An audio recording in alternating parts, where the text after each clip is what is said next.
Across the South Coast, live from Solent University, you're listening to Solent Sports News. Good afternoon, it's 3 o'clock. I'm Reardon Goodwin and these are your Solent Sports News headlines. Director of Football Marianne Spacey-Cale takes charge of Southampton women once again today.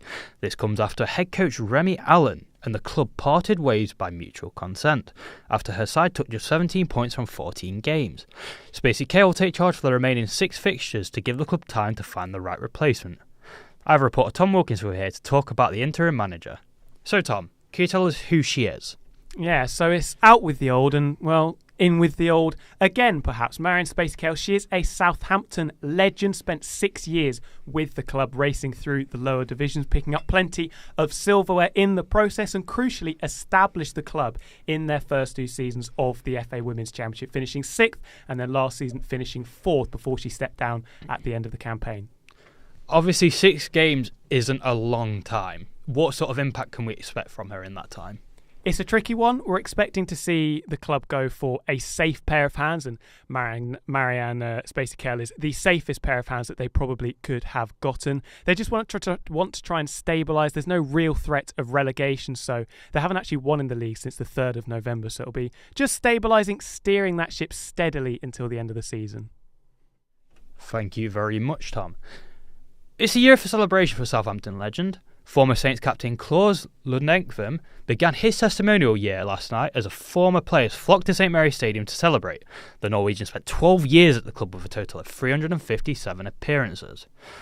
EC will have a lot to work on in training today after their playoff bid took a hit at the weekend. They were unable to capitalise on their opposition's red card late into the game where they fell 1-0 to 17th place Braintree Town. The Spitfires are currently in 8th place, 4 points off Aldringham, who occupy the remaining playoff spot. The FA face a tough decision today. They are reportedly considering extending a 3-match ban for Millwall goalkeeper Liam Roberts after a dangerous challenge on Jean-Philippe Mateta.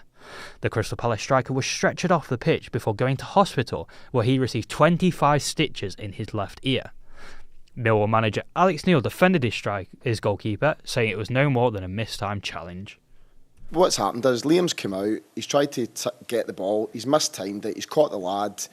It's no more than that from my perspective, so I completely disagree with that. He's certainly not intended to hurt the player or anything like it. The drama of the FA Cup continues to the Theatre of Dreams. After another loss on penalties to Fulham, Ruben Amorim stated his ambition to win the Premier League, with club legend Wayne Rooney calling him naive. The Portuguese manager defended his comments, saying it would only be naive to think his side will be contenders for the next year. Be naive is to think that we are going to do this season or are going to be the best contender for the next season. So I know that in this moment everybody knows everything. A deal has been agreed for the takeover of Rangers today. The US investors, including Paraji Marathi, the president of San Francisco 49ers and Leeds United chairman. Another key investor is health insurance tycoon Andrew Kavanagh, with the pair looking to secure a 51% stake of the club. The takeover has been agreed in principle, with a period of due diligence now taking place with legal paperwork now being drafted up. It has been a weekend for celebration for Southampton in the boxing scene.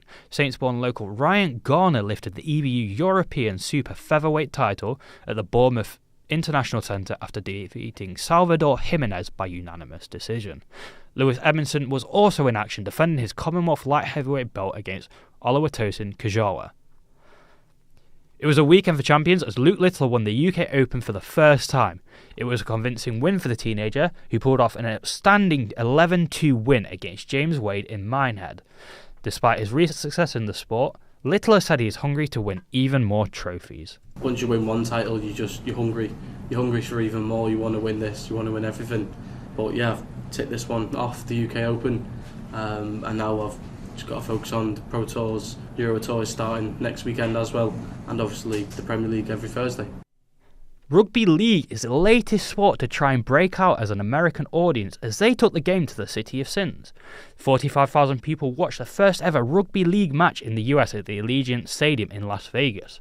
Rugby League Commercials Managing Director Rodri Jones has said plans are already in place to take the sport back there next year. We move on to Rugby League, from Rugby League to Unit as England announced their training squad ahead of the Women's Six Nations. Millie David, Charlotte Frey, Jade Sheckles and Sarah Parry have all been selected for the first time. That's all from us this hour. I'll be back the next hour with our final show of the day.